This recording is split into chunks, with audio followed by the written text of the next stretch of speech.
good to be here this evening. I'm not gonna lie, I'm a little nervous. You follow up that many reverends. They got experience at the pulpit here, so Mr. President, Executive Committee, I do appreciate the honor of being asked to speak here tonight. When they called a few months ago, I was kind of sat back in my office and I was a little taken back. I thought, man, I must have had the wrong number. But I said yes anyways. Mayor Rep sends her warm wishes from Tennessee. She is there on family business. I spoke with her this morning and she wanted me to tell you she wishes she could be here. She enjoys it every year, but she had some family business to attend to. Appreciate Councilman Rico Ruiz here this evening as well. One of my bosses, so I always acknowledge them. You know, when you're going to give a presentation or a speech about the challenges we face and overcoming those challenges, I couldn't think of a more appropriate group to give it to than the NAACP, with such a rich heritage of overcoming such immense challenges. The first couple years, the onset of the 21st century, has been hard for us. Economically, we all have friends or neighbors, moms or dads that we've seen lose a job. We've looked up and down our streets as numerous homes have fallen into foreclosure. Many of you packed up your son or daughter and sent them off to college, knowing all too well that they probably wouldn't return, not because they didn't want to come home, but for the lack of opportunity. It's been a hard journey. But through these difficult years, we have seen the strength and courage of our people persevere, innovate, retrain and retool, start a business. It is because of the courage and strength of our people that we now sit at the crest of a new day with historic goals within our reach. Together, we will build a stronger, more prosperous Port Huron, and nothing will hold us back.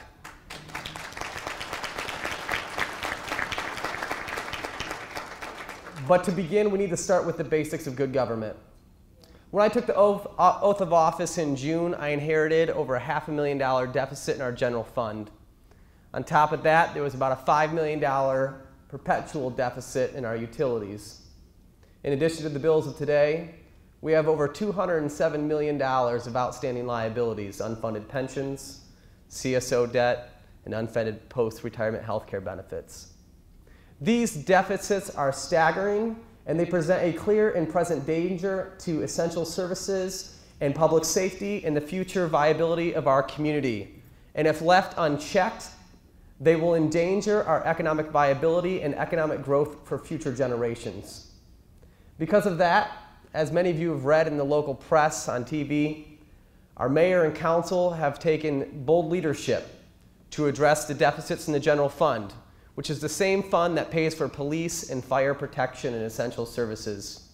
We deployed a plan of action, cutting discretionary funding. We balance our books just like every hardworking mom or dad does. Revenue must match expenses. I remember my mom and dad, we grew up poor, not too far from here.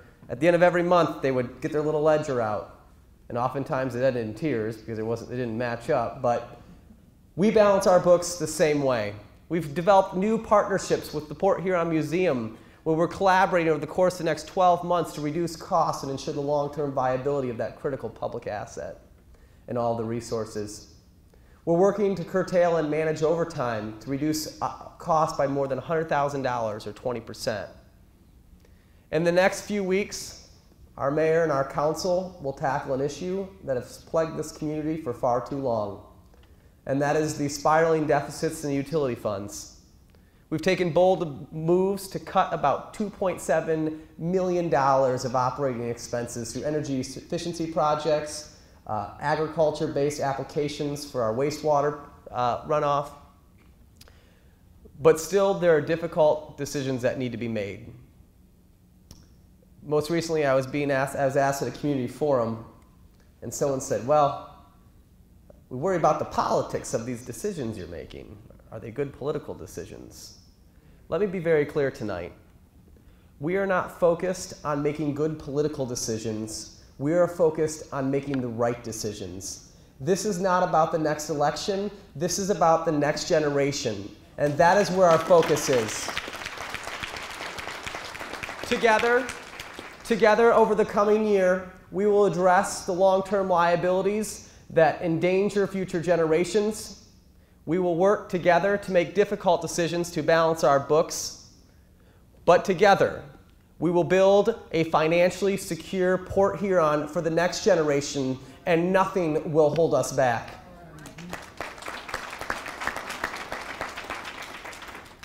Not only do we need to ensure that we are a financially stable community, but we need to ensure that we are a safe and secure community.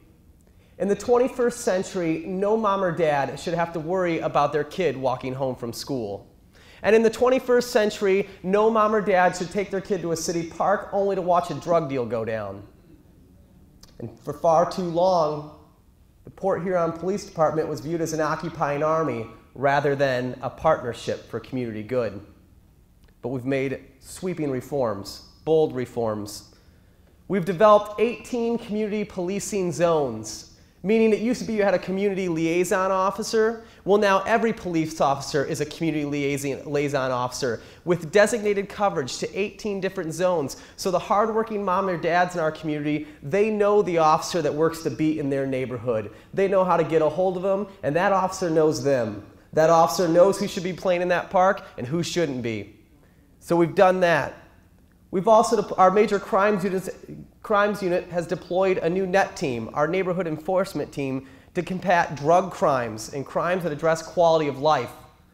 We are working with our NET team to develop intelligence to chase these drug dealers down and to put them behind bars. And most importantly, we've revamped our Citizens Police Academy and our volunteers in policings to supplement support for major events and search and rescue operations. We realize how valuable assets our people are, and we are utilizing to take back our community. And we've launched the OK to Say Safety Initiative with the Attorney General and deployed a full-time resource officer within our school. And we've organized more than 3 independent neighborhood watch groups at every end of the city to help communicate and stop problems before they start. These changes just don't happen. These reforms require leadership. That is why, as your city manager, I am honored and blessed to have by my side our Director of Public Safety, the Honorable Chief Michael Reeves.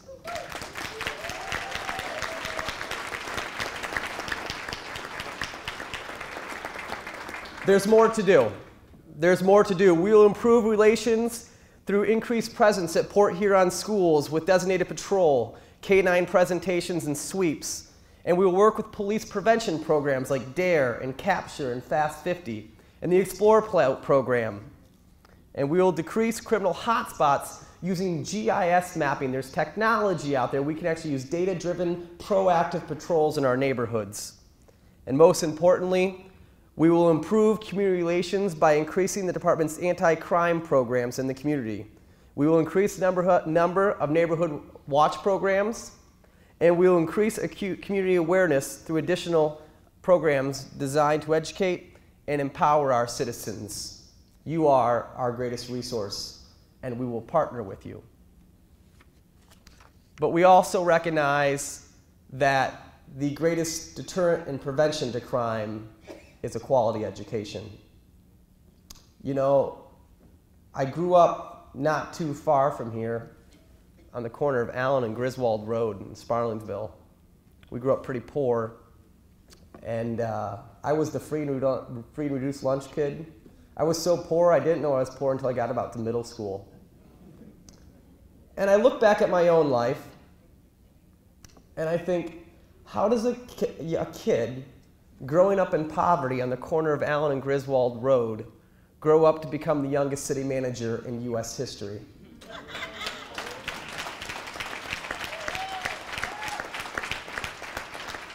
The answer is simple. God blessed me with access to a quality public education and teachers who were dedicated to achieving my success. I grew up poor, but I never knew it because when I went to school, my teachers told me I could be anything I wanted to be. I was reading books about astronauts and lawyers and doctors. And they told me, James, you can do whatever you want. No one ever looked at me and said, James, statistically, we ran the numbers, socioeconomically, you're not expected to achieve that much. We must challenge the soft bigotry of low expectations. Every child can learn, and every teacher will teach.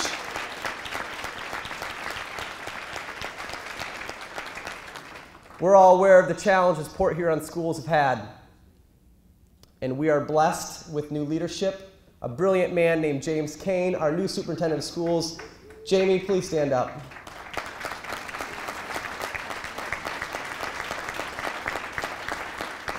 For far too long, there has been an embarrassing disengagement of civic duty with our education system. For far too long, we have locked our teachers in the classroom and expect them to serve as surrogate parents and teachers as well, as if we just wash our hands of it. No more.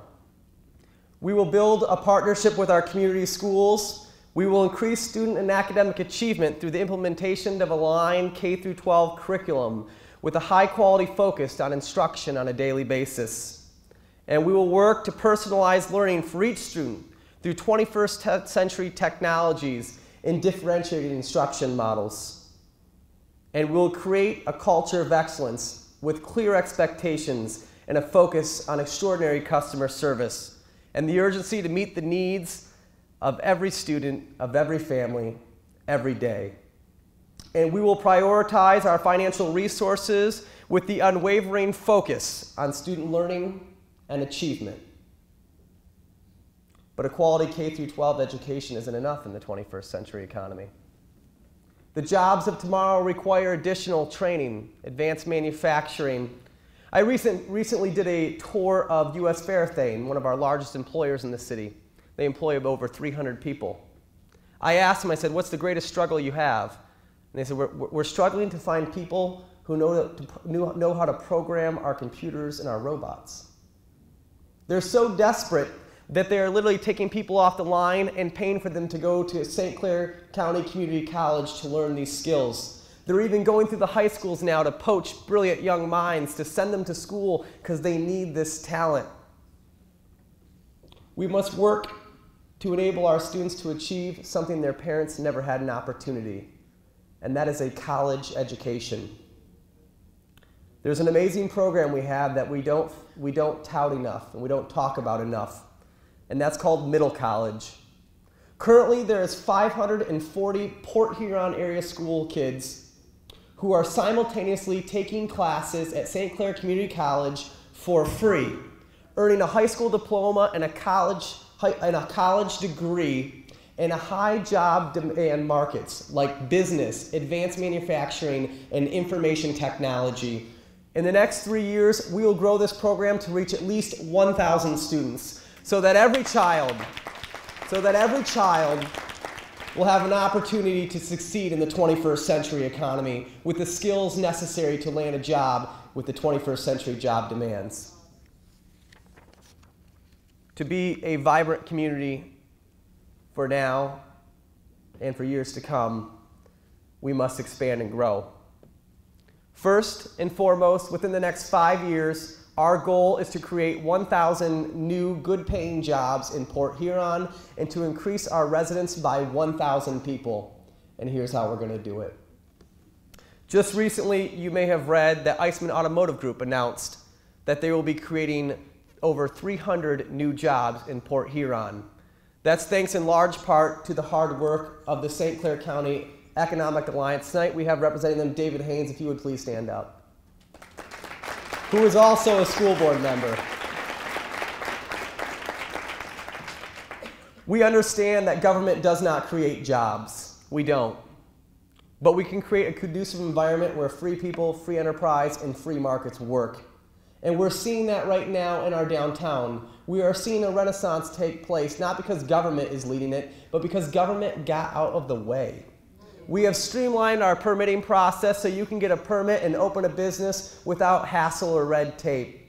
We've worked to ensure that our zoning is in a way that removes unnecessary burdens and hindrance to our entrepreneurs. Our industrial park, our vacancy rate was at 30% 5 years ago. Today it is at 6%. We are running out of room. Those are not just numbers, those are hundreds of new jobs, hundreds of moms or dads who are back at work earning a paycheck and hope for the future. We will continue those efforts. Recently, we announced the creation of SciTech, which is a smart zone and a program and an effort to diversify our local economy and improve our entrepreneurial resources. Meaning, we want Port Huron to be conducive and a magnet for the jobs of the 21st century. That is why we are opening our industrial park to high-tech jobs. And we will work with St. Clair Community College to train our workers and our students through middle college to fulfill those high-tech jobs, good-paying jobs. We've expanded our LDFA district in our industrial park, and we have rezoned it for expansion. And then in the next 5 years, we will expand over 300,000 square feet of new industrial for advanced manufacturing, allowing for growth and new jobs. We are currently working with numerous manufacturers, and over the course of the next year or so, you will hear hundreds of new jobs being announced in Port Huron, and thanks to those partnerships. But we need those good jobs to translate into hardworking moms and dads raising their families in a vibrant and stable community. That's why it's important that we increase home ownership. For far too long, we've seen the growth of rentals in our community. I'm not saying there's anything wrong with rentals. What I'm saying is, I want when I knock on the front door, mom or dad can open the door and say, "Welcome to my home." To increase home ownership, our community planning office has redirected our community block grants for first-time homebuyer programs. In fact, last year alone, we provided down payment assistance to more than 27 moms or dads so that they could get out of Section 8 in rentals and own their own homes, so that every payment is in the bank and equity for their families. We recognize that moms and dads who own their homes are invested in that neighborhood. They're invested in that community. And we want to make sure that our neighborhoods are desirable to buy a house in. That is why Port Huron has been selected to obtain a portion of $75 million, along with other communities in Michigan, to eradicate blight, which is a cancer in our neighborhoods. No mom or dad should be forced to have an abandoned drug house next to them, and no mom or dad should have to worry about their kid playing in an abandoned building down the street. So over the course of the next 5 years, we will tear down more than 1,000 structures throughout our city. We do this because we understand that our community cannot be vibrant until our neighborhoods are stable and vibrant. And that is why we are doing this. We also recognize that moms and dads want to raise their families with quality parks and recreation. That is why we are reinvesting in our 22 city parks. We have more than 22 city parks in the city. But we want quality, not quantity. We want to make sure that the parks are safe and that they've been invested in every playground, in every neighborhood. We've invested over the last couple of years more than $1 million in our pools on both ends of the city, and resurfacing tennis courts throughout the cities, and baseball fields in every neighborhood. Our Summer Parks program has worked on summer programming so that children are not just roaming the streets in the summertime, that they have supervised park playtime. In fact, we have over 6 summer feeding programs throughout the city, giving breakfast and lunch to hundreds of Port Huron community kids. And we will continue and grow those programs. We also recognize that to support a growing economy and a growing community, we need viable infrastructure, good roads. We do not have the money to rebuild every road in our city, but if we are smart, we have the money to maintain the roads we have. That is why we will develop multi-year budgets and capital improvement plans so that we invest in every road, in every neighborhood, in a timeline which allows for good infrastructure. That hasn't been done. We will do so in the future. In the next year, the next budget, we will adopt not just a 12-month increment budget, we will adopt a 6-year, multi-year projected budget with a capital improvement plan so that those job creators and those moms and dads know that Port Huron will be viable not only today, but for years to come.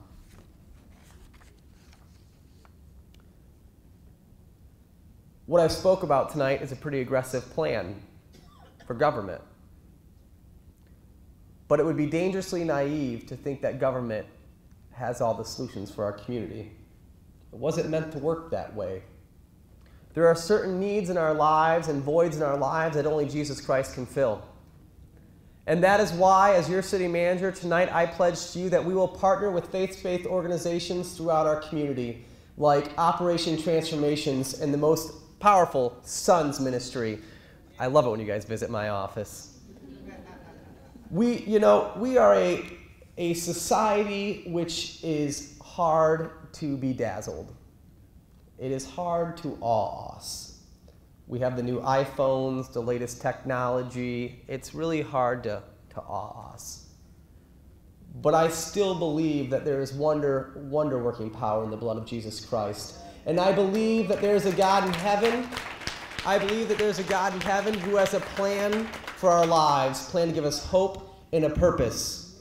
And there are literally thousands of moms or dads and children throughout our community who need to hear that message of hope. They need to hear it. This morning I started out my day with more than 130 volunteers from 14 different churches. Pastor Tom Zeppo put that together with Operation Transformation. They went out and they raked leaves, they picked up garbage, they knocked on the doors and said, "How can we serve you?" And they showed Christ-like servanthood leadership throughout our community. It is sending a message to every resident that they are loved, that they are precious, and that they have a place in the future of Port Huron.